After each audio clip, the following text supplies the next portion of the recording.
Hello everyone, if you are new, my name is Marin. Welcome to another reading vlog. This is going to be a different kind of vlog because I am going to try my hand at annotating a book. I've never truly done that. There are a couple books that I've maybe highlighted a couple things, underlined some things, but I've never actually set out to annotate. But that's going to be what we're going to give a go in this vlog, and we're going to see how it works out for me. So the book I'm going to be trying this with is A Darker Shade of Magic by V.E. Schwab. This is the last book left on my April TBR. This is a little under 400 pages because the last portion includes like the beginning of the next book in the series. So there's 398 pages, and we're going to attempt to annotate and read this over this weekend. Today is Saturday, April 29th. So I have 2 days of the month left. So we're going to give this a go and see how we get on. So my goal today is going to be to read about half of the book. It's going to get me to page 201. So it will be this chunk right here. And yeah, I'm going to bring you along as I attempt something new with my reading. So I do have the audio of this. I purchased it back in probably 2019, 2018, maybe. I can't really remember. Let me see when this book actually came out, because I may have actually gotten it that year. This came out in 2015, so it was 2017 that I purchased the audiobook from Audible, and I listened to it in 2019, but I don't remember much of anything that happened, and I want to finish the series this year. This is a series on my 10 series to finish in 2023 list. I'll link it up above, but yes, I need to reread the first one because I don't really remember much of what happened. And I decided it might be fun to try to annotate the entire series this year. So first of all, I want to give a shout out to Sydney over at, I believe her channel is Sid the Bookworm, maybe. I'll link her down below in my description box, but she did this video a couple years ago, maybe last year, where she kind of went over supplies that she uses to annotate books because she annotates pretty frequently. So I took some tips from her. So the supplies I'm going to use are quite simple. I have some tabs, and then I have a pen. So I don't think I'm going to highlight necessarily. I think I'm just going to underline, but we'll see how it goes. So I'm thinking that I'm going to like color code the tabs based on what I'm going to use them for. So one might be for characters, one might be for quotes I like, one might be for things that I think are important or relevant to the plot, you know, so that's only 3 colors, but obviously I have a lot more that I can use. So we'll kind of play around, see what works for me. Because as I said, I've never actually sat down to fully annotate a book. So that is going to be what we do in this video. We're going to give annotating a go and see how I get on. I am really excited to reread this book. I did really enjoy it when I read it for the first time or listened to it the first time. I just am very fuzzy on details, but we are following Kel. There's multiple Londons. Kel is like some kind of magician. He can jump between the Londons, and that's about all I remember. So definitely need to reread, which is going to be what we get up to in this vlog. So let's go ahead and dive in.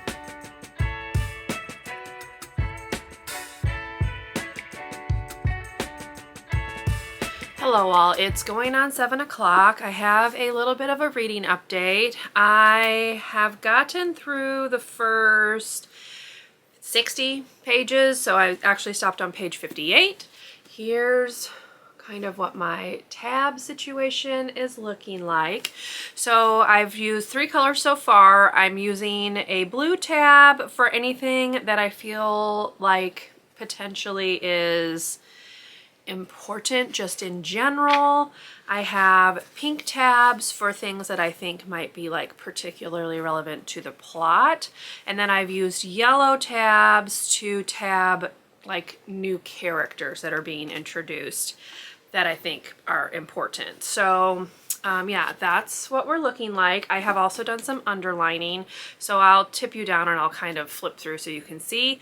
But so far, this first 50 pages has all been set up. So we've met Kel. Kel is in Antari or Antari if you're listening to the audiobook, because I was doing kind of a joint read and listen thing.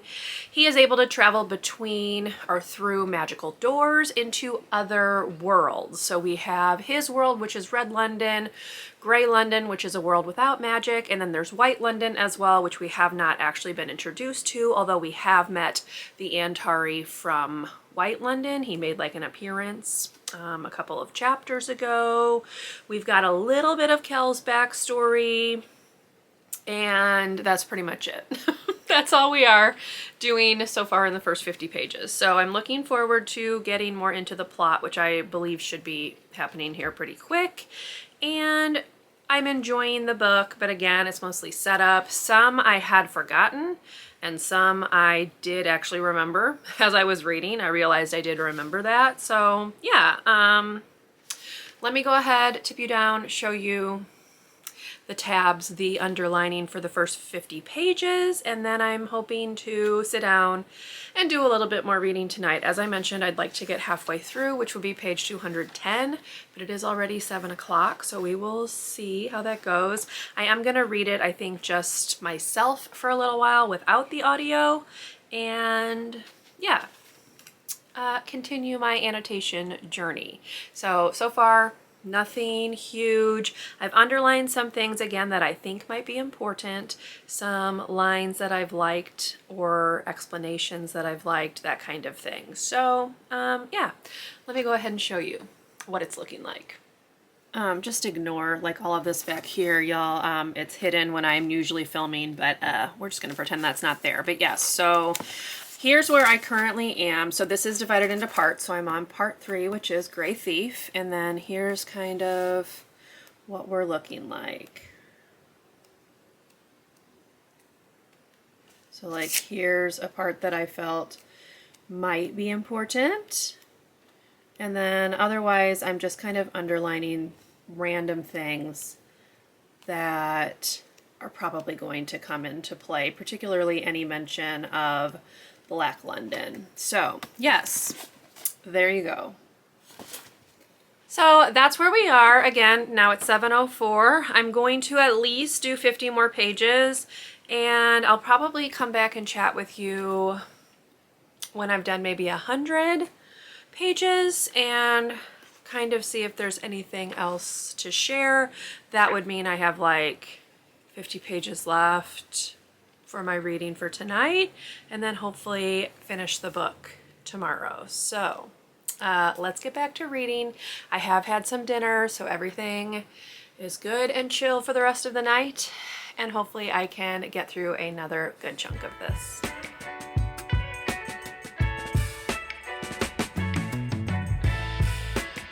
Hello all, it's 9:37. I'm here for check-in number 2. So I am officially on page 151. So I have about 50 pages left to meet today's goal. I've done a little bit more tabbing. I also jotted down a thought that I was having. Again, I've read this book, but I don't remember a ton. So I jotted that thought down, but I don't actually know if it's accurate. It's just a thought that I was having regarding where Kel, or specifically Antari, come from. So jotted that down. Our 2 main characters, Kel and Lila, have officially met each other in quite the romping fashion. So I did mark that with a green tab. So I'm going to use green to like mark when I think it's important that people have met. So they have officially met each other. And if you're not familiar with this book, Lila is from Gray London. Kel is from Red London. Kel unwittingly gets involved in like a smuggling deal where he accidentally brings something from the destroyed Black London into Red London, and then he's being chased and he escapes into Gray London, where Lila proceeds to pick his pocket and steal the relic from Black London. So Kel has to go after her and get it back. That's in the summary, so that's not really a spoiler.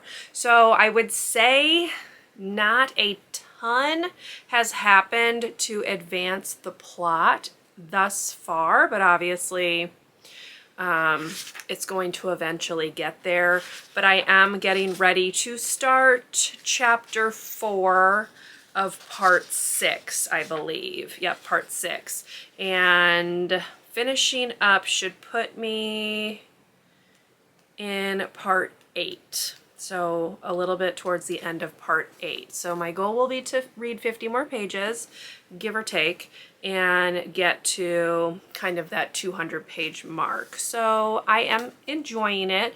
I was just reading this on my own. I wasn't listening to the audio, and it's not really any different. I can read a little bit faster than I would listen to it, because I'm not someone that can listen to it on like super high speed. I have to have it on like a slower speed, but it's still slower than what I would naturally read if I were just reading it. So there's like a discrepancy. So I have just been reading this, but I did underline a couple of things, particularly how the relic from Black London is kind of making everybody feel. And I also marked just a mention of, again, some of the history of Black London and the Antari, and just general things that I think are going to come into play later on. So not too many more tabs from the first part, but still very much enjoying it, curious to see where it's ultimately going, and then where the series itself is going to go. So yeah, I'm going to finish the last 50 pages to get to 200, and we will pick this back up tomorrow. I am also listening to The Writing Retreat by Julia Bartz, so I will be listening to that on audio, and then I will just go back to reading this one once I'm done with that one, because I'm at like 77% in that one. So after I run my errands and stuff tomorrow, that one should be done, and then I can focus fully in on this one and finish it off on the last day of April. So yes, enjoying it. Don't really have any big major thoughts right now. Again, this is still a lot of setup, but I'm still curious to see where it's going and what's gonna happen, which is a good sign. So yeah, I will probably talk with you again tomorrow, and then go through and do some more reading updates for you, kind of share more of my annotations, that kind of stuff at that point. So I'm going to sign off for tonight, and I will see you again tomorrow.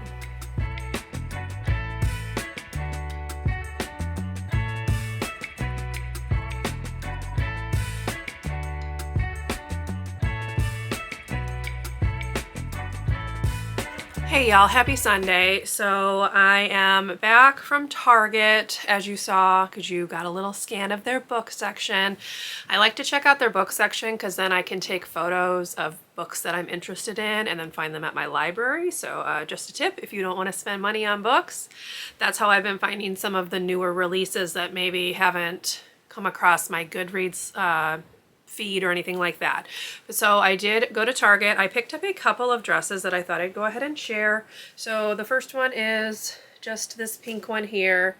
I have a ton of these dresses in various different colors. They're like by far my favorite dress. They are from the Knox Rose brand, and yeah, so this was a new color that they have out for this season. So I picked that up. And then I also just picked up a white dress. This one is from Universal Thread, and it looks like this. So just to add a couple of new dresses to my wardrobe for the remainder of the year. So picked those up, and then I came home, had some lunch, and now it's 2:12. So we're going to get back to reading. I noticed that Cassidy is doing all-day sprints today for Realmathon, which I did not participate in. So I might tune into those just to do a little bit of the reading. But I did get through part 8 last night. So here's how much I've read. Here's what I have left. I read a little bit past where I was going to initially stop because I decided to go ahead and just finish that part out. So here is a look at my tabs so far. I didn't underline a whole ton in the last like 50 pages since I last chatted with you, but I did tab a few things. So I'm marking kind of every time two characters meet for the first time, and that's just kind of a way for me to like keep track, because I feel like that is a good part of the plot. And then I've also been marking just some general things, obviously, as I mentioned, that have to do with the overall story. I pulled out an orange tab right here for when characters make decisions that I feel like are important. So I have 2 orange tabs in the last 50 pages that I read because 2 big things have happened. One is just Kel has come to a decision about something, and then the other is that he is allowing Lila to join him in his London, so in Red London, which again, not a spoiler, it's on the back. So my biggest complaint so far about this book, and something that I'd kind of forgotten, is that for the first 200 pages, we're doing nothing but setting the story up. So all of this that I've read, nothing major has really happened. So, you know, it's kind of a slow moving story. Not slow in the sense that it's taken me a long time to get through it, just slow as in the plot does not seem to be progressing a whole ton. So we will see what happens with the last 50 pages, or the last 200 pages, sorry, not quite 200. So I'm going to continue to come and check in with you like throughout the reading. I'm looking and it's like the next 50 pages are going to get me to part 10, which is right here. So I'll come back and chat with you then, and then we'll just kind of play it by ear. So next up should be like page 300, give or take, and we'll just continue on and get through the remainder of the book today. As I said, I am enjoying it. It's just that not a whole ton has happened.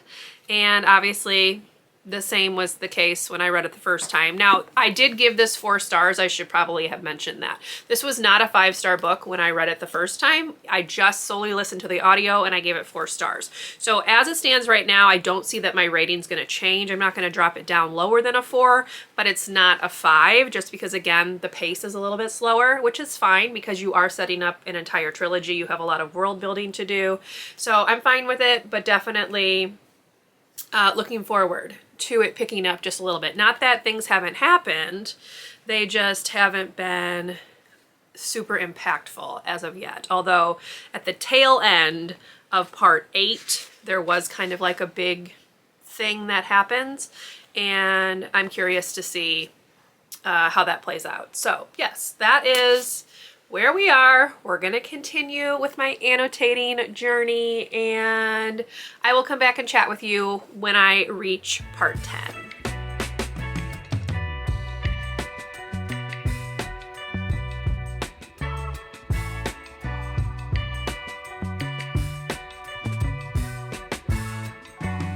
Hello all, it's a couple of hours later, it's 4:38, so I wanted to do another reading update. I actually have read through part 10, so I'm getting ready to start part 11, which is called Masquerade. And can I just say that it's never a good idea to actually have a masquerade ball? I feel like that always leads itself to trouble, which is most definitely what's going to happen. So the last time I chatted, I mentioned how I didn't really feel like a whole lot had happened. That has definitely changed in the last 2 parts, so part 9 and 10. So I have added quite a few more tabs to my reading. So let me kind of get where we were. So here is what I've read in the last couple of hours, off and on. I did take a bit of a break to watch a couple YouTube videos, but I am on page 283, I believe. Yep, 283. And here is the whole tab situation right now. So the title, A Darker Shade of Magic, is referring to the stone that Kel accidentally stumbles upon that is from Black London. Black London is the London that was destroyed by its magic, and the whole system of magic was different in Black London than any of the other ones, and now this magic is creeping into these other worlds and causing havoc, basically. So yeah, that's where I am. We are getting ready to head into what is probably an ill-advised masquerade ball, and we are following Lila's point of view. So there's like 2 main characters here, Kel who is the magician from Red London, and then Lila is a thief that Kel runs into because Lila steals the token from Black London from him, and now they are together. I've mentioned that prior to this, obviously, but just, you know, to throw that out there again. And yeah, that's where we are. So definitely enjoying it more now than I was at the beginning, because I feel like we're finally getting somewhere with the plot, and I'm very excited to give book 2 a go fairly quickly after reading this one, just because I don't want to forget everything about this book again, which was why I had to reread it in the first place. So we're going to go ahead and read part 11. The next time I come back and chat with you will probably be part 13. And then I'll read through the end and give you my overall thoughts. But yes, still enjoying it.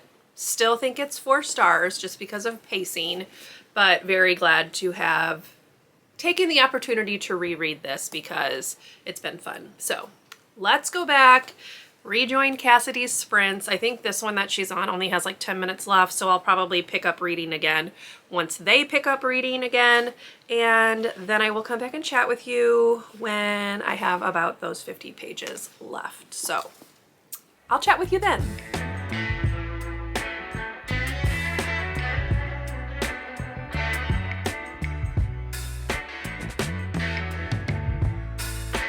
Hello all, it's 8:33, excuse my appearance. I'm quite tired, so I did finish A Darker Shade of Magic. So as I'd said previously, 4 stars was what I figured this would come out as, and that is what I gave it again on this second read. I feel like the first part of this is slow, not necessarily in a bad way, but it just takes a while for like the plot to really get going.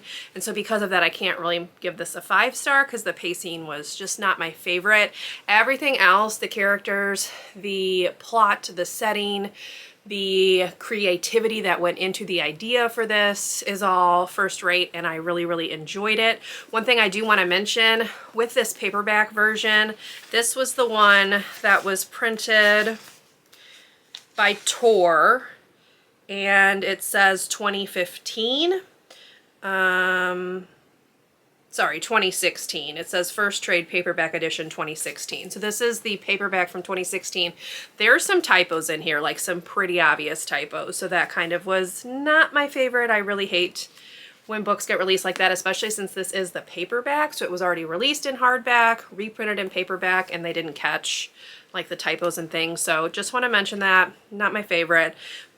But the story itself was very good. So here's what we are looking like in terms of my tabs. I did not tab quite as much in like the last 100-ish pages. So these are the tabs for like the last 100 pages. I just didn't really think that there was much that was going to be relevant to the plot moving forward, and that's kind of what I was tabbing. So things that I thought were relevant to the plot, characters, the first time we meet characters, the first time characters meet each other. So you can see that there is a like a lone green tab here at the end because Lila meets some new characters right at the end of the book.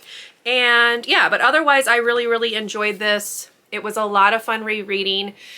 My idea for annotating. So let's talk a little bit about annotating in general. I feel like annotating is the equivalent of close reading. So in school, as a teacher, when I was teaching 2nd grade, I would teach my students how to close read a passage. And generally speaking, that was to help them answer questions about the passage later on, get them kind of more deeply understanding what was happening. And that's what I feel like annotating does. So this is not something that I personally would ever want to do with every single book. I did have a good time doing it with this one, but this was something that I had previously read. I did also feel like annotating slowed the reading process down. So when I was listening to the audio at the start of this, I'd have to pause it so that I could underline because I didn't want to miss more, you know, so I felt like it really slowed the process down.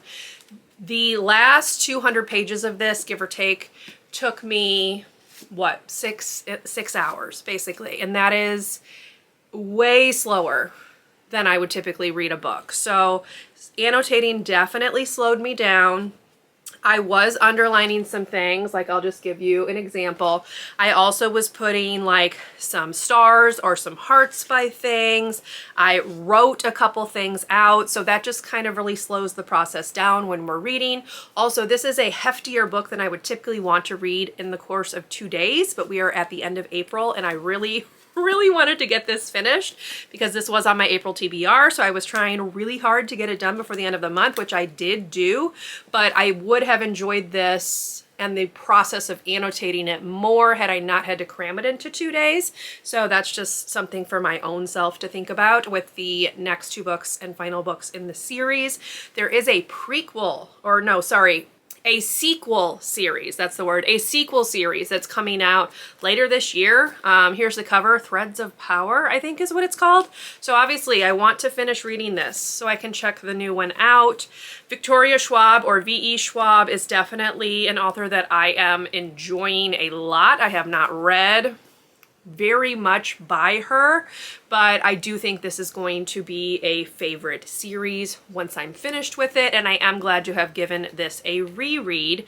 I do want to try to annotate the other 2 books in this series just because I am a completionist and I feel like if I did one, I should try to do all of them. I'm also thinking about potentially doing the We Were Liars series by E. Lockhart because I want to reread We Were Liars and then read Family of Liars. Is that what it's called? I can't remember, but the new one that came out last year. So stay tuned for that because I think I'm going to try my hand at annotating We Were Liars as well. That's another one that I've previously read and I'm going to reread. So yeah, annotating, not something I'm going to do all the time or even that often necessarily, but I did have a good time doing it with this book. So that's going to bring this vlog to an end. I hope you enjoyed. If you did, please leave me a thumbs up. Consider subscribing to my channel if you would like to see more from me, and I will see you in my next video. Bye everyone.